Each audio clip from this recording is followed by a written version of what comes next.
Des étendues végétales, des étendues minérales. Le relief change vraiment rapidement, hein. Plus on va au sud, mais bon, au-delà du blabla, va falloir que je me pose quand même. Je suis là-haut, tout là-haut, peut-être un peu trop haut. Ah, alors là-bas, ça ressemble à un ponton, ça. Allez, on va tenter. Au cœur de la Camargue, l'étang.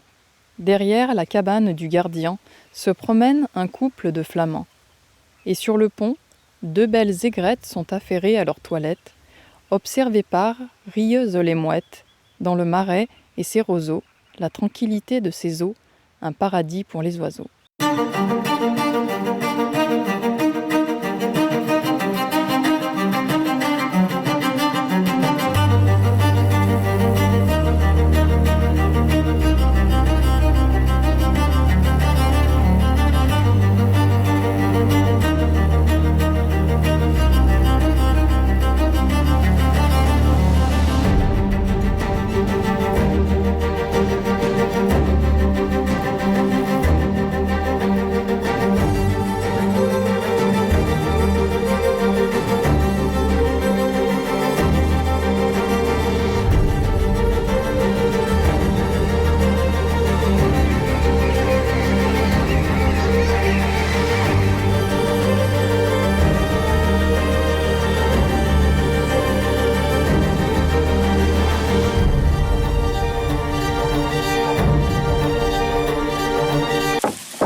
Je suis désolée, je viens juste d'atterrir, je ne savais pas qu'il fallait pas faire de bruit.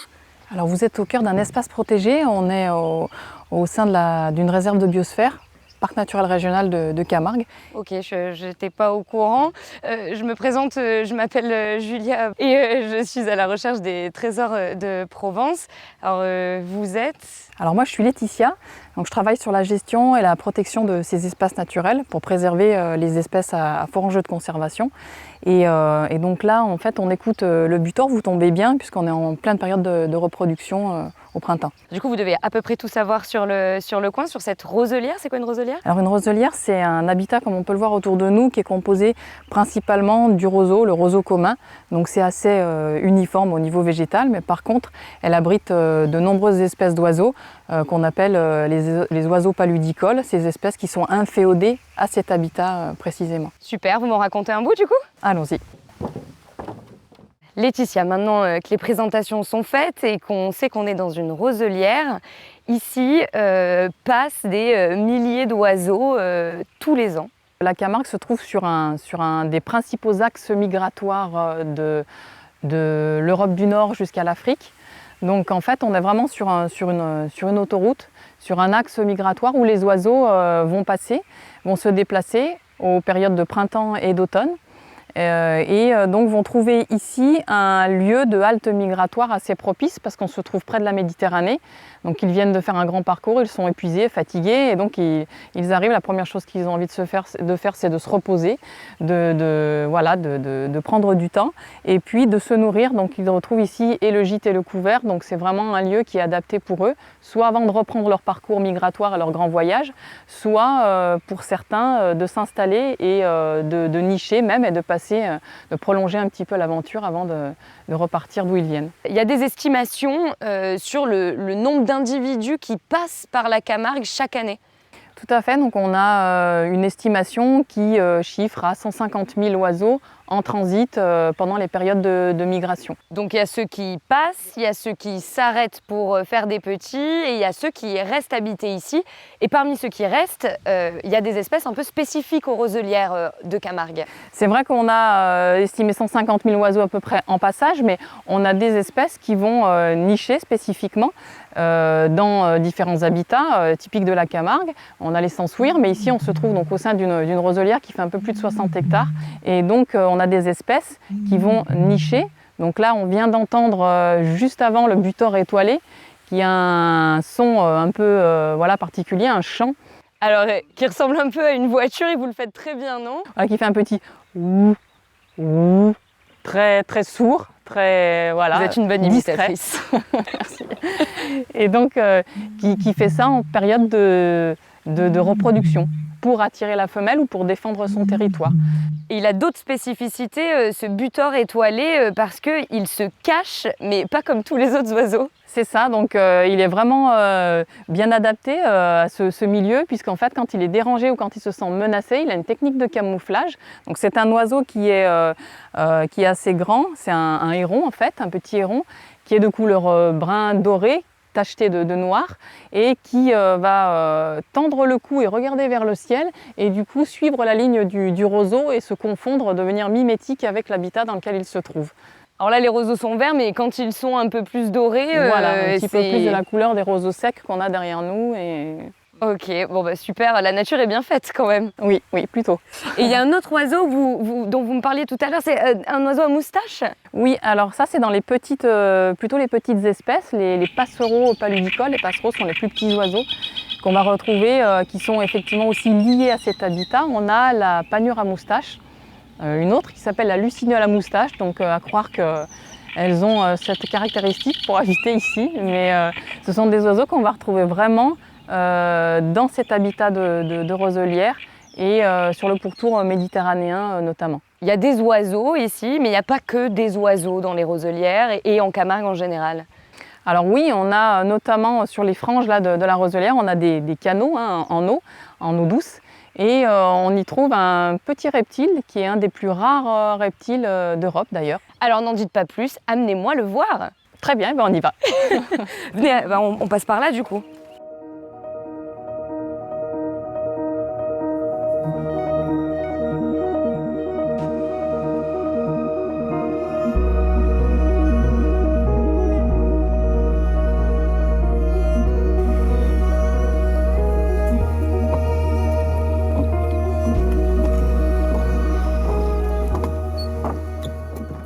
Laetitia, ce qui est bien ici, c'est qu'on a la vue sur la roselière dans laquelle on était tout à l'heure.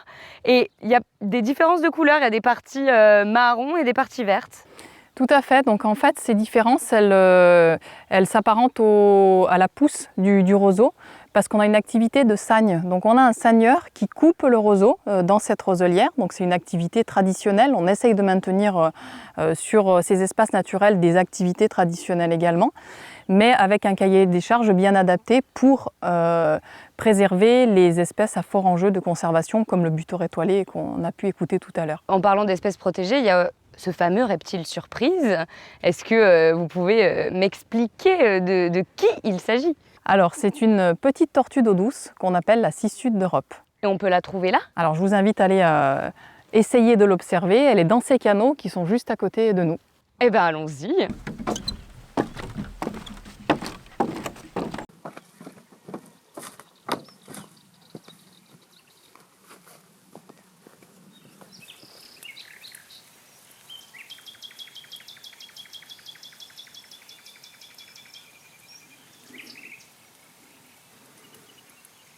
Alors la cissute d'Europe, c'est donc une tortue qui vit dans des canaux qui sont de chaque côté, qu'on voit difficilement, mais qui sont en fait juste là.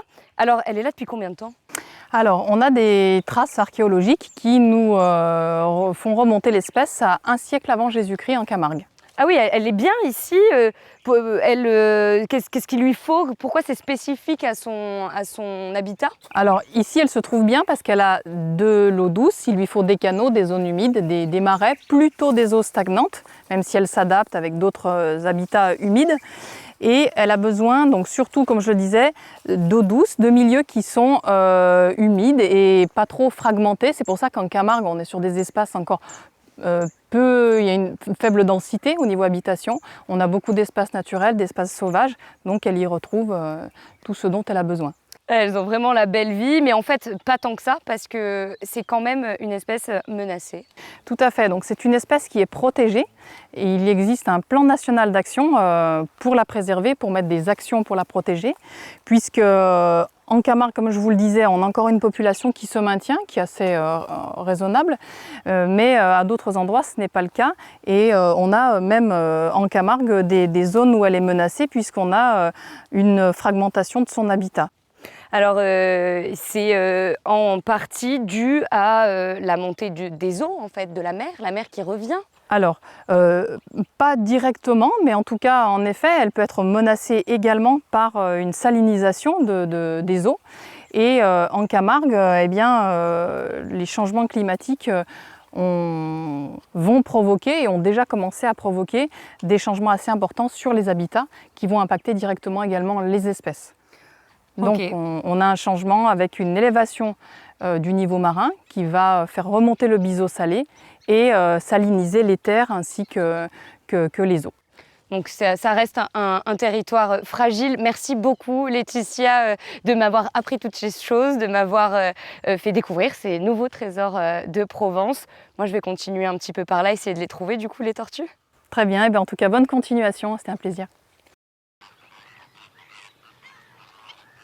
Alors on a un petit peu changé de milieu, on est au parc ornithologique du Pont de Gau. C'est un milieu naturel mais façonné un peu par l'homme.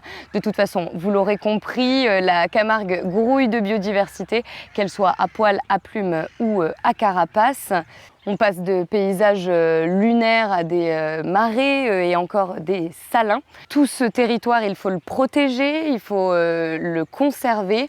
Pour agir, il faut connaître. Alors je vous propose de découvrir dans le prochain épisode de nouveaux trésors en Camargue.